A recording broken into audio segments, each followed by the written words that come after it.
नमस्कार, स्वागत है आपका स्वतंत्र समय में। मैं हूं ज्योति तिवारी और आप देख रहे हैं हमारा खास कार्यक्रम आज का मुद्दा। आजकल नेता जो है वो कोई ना कोई ऐसे विवादित बयान दे देते हैं जिसकी वजह से वो चर्चा में बन जाते हैं। हमारे साथ में आज मौजूद है अरशद खान सर, जो वरिष्ठ पत्रकार हैं। उनसे हम जानेंगे कि प्रहलाद पटेल ने जो अपना बयान दिया है, जनता को भिखारियों से कंपेयर कर दिया है, उसके बारे में उनकी क्या राय है। सर, जिस तरीके से जनता को भिखारी कहा गया है, कहीं ना कहीं ये एक अब बहुत ही बड़ा मुद्दा बन गया है देश में। तो इस पर आपकी क्या राय है? देखिए ज्योति जी, ऐसा है कि जो नेता हैं वो तो अपने बोलों की वजह से ही पहचाने जाते हैं। कभी वो अच्छे बोल बोलते हो, कभी-कभी उनकी ज़ुबान से ऐसे बोल निकल जाते हैं जो एक विवाद खड़ा कर देते हैं। हाल ही में प्रहलाद पटेल जो मध्य प्रदेश के मंत्री हैं, उन्होंने कहा कि जनता को कहीं न कहीं भिखारी निरूपित कर दिया है। उनका ऐसा कहना है कि जब भी हम कहीं बैठते हैं या हमारे दफ्तर में या हम कहीं भाषण देने जाते हैं, तो वहाँ लोग तमाम तरह की शिकायतें लेकर आ जाते हैं और सिर्फ माँगते हैं। तो ये माँगना उचित नहीं है।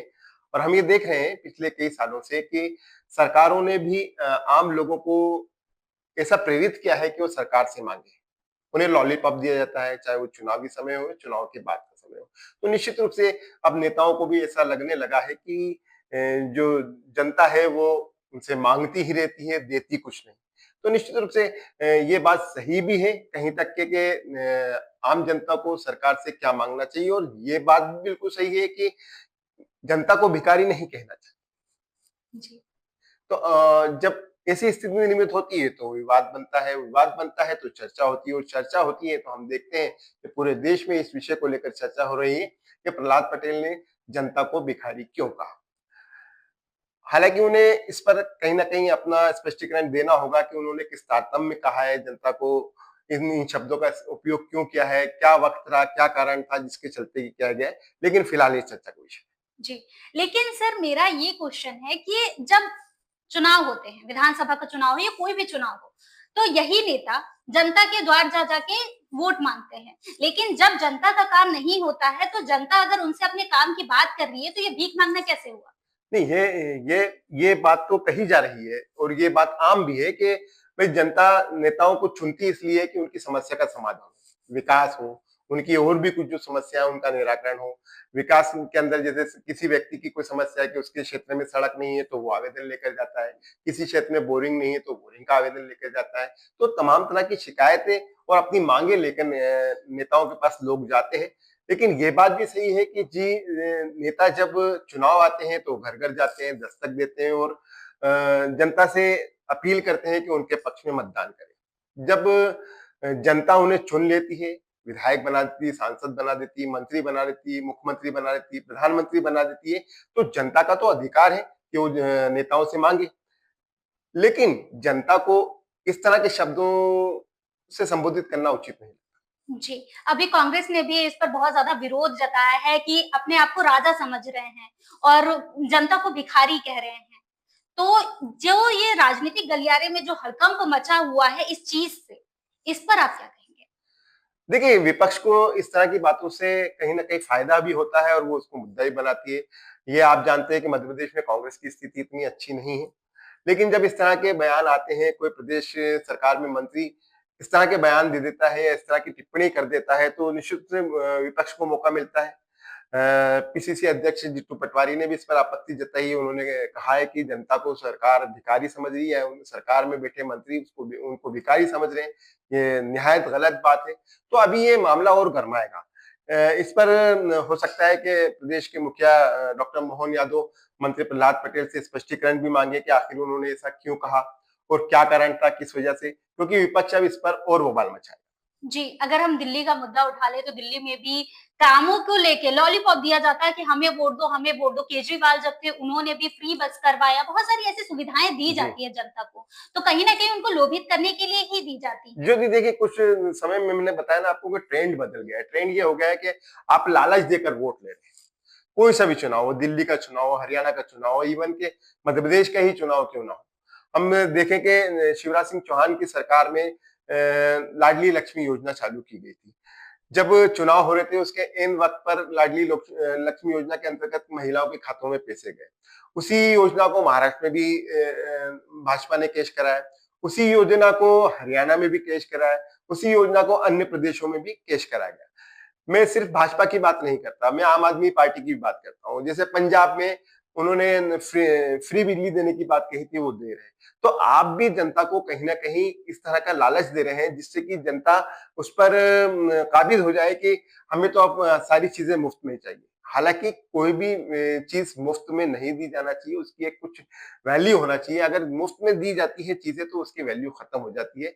और सरकार क्या, सभी नेता ये चाहते हैं कि वो सत्ता में बने रहे, तो उन्हें इस तरह की घोषणाएं करना पड़ती हैं। इस तरह की जब घोषणाएं होती हैं तो कुछ समय बाद जब वो घोषणाएं पूरी होती नजर नहीं आती है तो नेताओं के जबान से इस तरह के बोल सामने आते हैं। लेकिन ये जो बोल है ये ग्रामीण विकास मंत्री का है।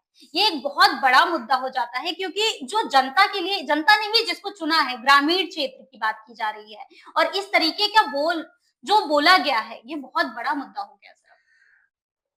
देखिए, वैसे प्रहलाद पटेल एक बहुत सीनियर नेता है। जब मध्य प्रदेश में भाजपा की सरकार बन रही थी तो मुख्यमंत्री के दावेदारों में भी उनका नाम था। दुर्भाग्य से उन्हें मुख्यमंत्री नहीं बनाया गया। ग्रामीण विकास मंत्री होना या विधायक होना या सांसद होना या मुख्यमंत्री होना, ये अलग विषय है। लेकिन जो शब्द कहे गए, जो जिन शब्दों से संबोधित किया गया है लोगों को, वो गलत है।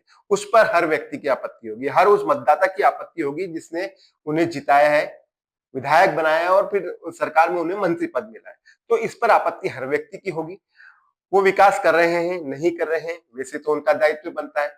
अच्छा, आमतौर पर देखिएगा कि वही लोग नेताओं तक पहुंच पाते हैं जिनकी सुनवाई अफसर नहीं करते। यदि कोई व्यक्ति कलेक्टर ऑफिस के चक्कर लगा लगा के थक गया है, कोई व्यक्ति पुलिस थाने के चक्कर लगा लगा के थक गया है, कोई व्यक्ति नगर पालिका के या नगर निगम के चक्कर लगा लगा के थक गया है, इस सूरत में वो नेताओं के पास जाते हैं और उम्मीद करते हैं कि नेता उनकी कुछ मदद करेंगे।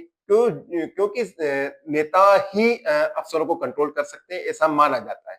तो शायद ज्यादातर शिकायतें उनके पास जाती होंगी और वो उनका निराकरण नहीं कर पाते होंगे, उनके पास अंबार लग जाता होगा शिकायतों का। इसके चलते भी उन्होंने चिढ़कर ये कहा हो कि आप तो सब भिखारी हैं। लेकिन फिर भी सर जो जनता है वो कहाँ जाएगी? क्योंकि आज के डेट में भ्रष्टाचार की अगर बात करें तो बिना घूस के काम नहीं हो रहा है। जी, बहुत सारे ऐसे लोग हैं जो बिना पैसे के काम ही नहीं करते जी, जनता की। जो बहुत निचले लोग होते हैं जिनकी कोई पहुँच नहीं होती है। उनके पास पैसे भी नहीं होते, पहुँच भी नहीं होती, उनका काम नहीं होता तो वो क्या करें फिर? उनके पास तो एक ही ऑप्शन बचता है कि मंत्री के पास जाके अपनी दरख्वास्त दें। जी। तो निश्चित रूप से ऐसे ही लोग वहां पर पहुंचते हैं, जैसे मैंने भी आपको पहले बताया कि वही लोग वहां पर पहुंचते हैं जिनकी सुनवाई कहीं पर भी नहीं होती और वो इस उम्मीद के साथ पहुंचते हैं कि मंत्री तो उनकी सुनवाई करेंगे, क्योंकि मंत्री पद एक ऐसा पद होता है जहां से सभी अधिकारियों को कंट्रोल किया जा सकता है। और थोड़ी से अलग हटकर बात कहना चाहता हूँ, जैसे डॉक्टर मनमोहन यादव की जो मोहन यादव की जो सरकार है, उसमें प्रहलाद पटेल को शायद इतनी तवज्जो नहीं मिल रही हो, जिसके चलते वो हताश हो रहे हो और हताशा के कारण इस तरह के बयान दे रहे हो।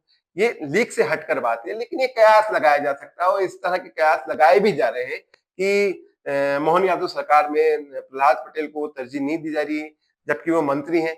ऐसे में एक व्यक्ति के कोई भी किसी भी पद पर हो, उसको एक फ्रस्ट्रेशन आ जाता है जब उसके द्वारा बताए गए काम अधिकारियों द्वारा नहीं किए जाते हैं और जनता जब नाराज होने लग जाती है तो वो पलटवार करने लग जाते हैं। तो पलटवार उन्होंने इसी परिप्रेक्ष्य में किया होगा कि उनके द्वारा जो किए जाने वाले कार्य थे वो समय पर पूरे नहीं हो रहे होंगे, इसलिए उन्हें कहा कि जनता तो हमेशा मांगती रहती है। सर अभी चुनाव होने वाले हैं बिहार में, तो क्या लगता है कि इस इनका ये बयान जो प्रहलाद पटेल ने बयान दिया है, उसका असर पड़ सकता है जनता पे?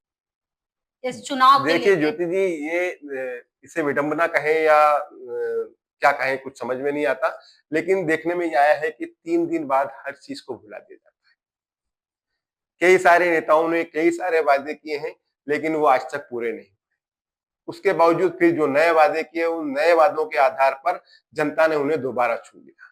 तो ये मुद्दा जब तक रहेगा नहीं रहेगा ये अलग विषय है। लेकिन ट्रेंड तो यही है कि अब जिस भी प्रदेश में चुनाव होंगे वहां पर लॉलीपॉप दिया ही जाएगा कि आपको मुफ्त बिजली दी जाएगी, आपके लिए राशन फ्री होगा। आप ये सरकारें ये बात नहीं करती हैं कि हम आपको नौकरी देंगे, हम आपको व्यवसाय देंगे, हम आपके व्यापार में तरक्की करेंगे, हम ऐसे काम करेंगे जिससे कि देश आगे बढ़े। आम लोगों का भी मानना और नेताओं का भी मानना ये है कि निश्चित रूप से किसी भी चीज को फ्री देना नहीं चाहिए, लेकिन उनकी मजबूरी, क्योंकि उन्हें राजनीति करना है, सत्ता में बने रहना है, तो निश्चित रूप से वो इस तरह का लॉलीपॉप जनता को देंगे और जनता वो लॉलीपॉप चूसती रहेगी। ये अभी कुछ टाइम पहले एक बहुत ज़्यादा ही एक शब्द आया था, फ्री की रेवड़ी। जी। इसको लेकर बहुत ज़्यादा हंगामा भी हुआ था, विपक्ष हो या पक्ष हो, दोनों ने इस पे बहुत हंगामा किया था। देखिए ज्योति जी, इसमें तो न्यायालय ने भी संज्ञान लिया है और न्यायालय भी ये कहता है कि फ्री में कोई चीज नहीं देना चाहिए। उसकी कुछ एक कीमत होना चाहिए कि उसको किस एवज में दिया जाए। अगर इस तरह से फ्री में चीजें बांटते रहे तो एक समय जब आएगा कि जैसे हम लगातार कर्जा हम पर बढ़ते चला जा रहा है। प्रदेश की बात करें, मध्य प्रदेश की या पूरे देश की बात करें, हम देख रहे हैं पिछले के सालों में देश पर कर्जा लगातार बढ़ा है। तो उसकी मूल वजह यही है कि जब आपकी आमदनी नहीं होगी और आप जब दोनों हाथों से फ्री में लोगों को चीजें बांटेंगे तो आप कर्जे में जाएंगे। यही हाल मध्य प्रदेश का भी है, यही हाल देश का भी है।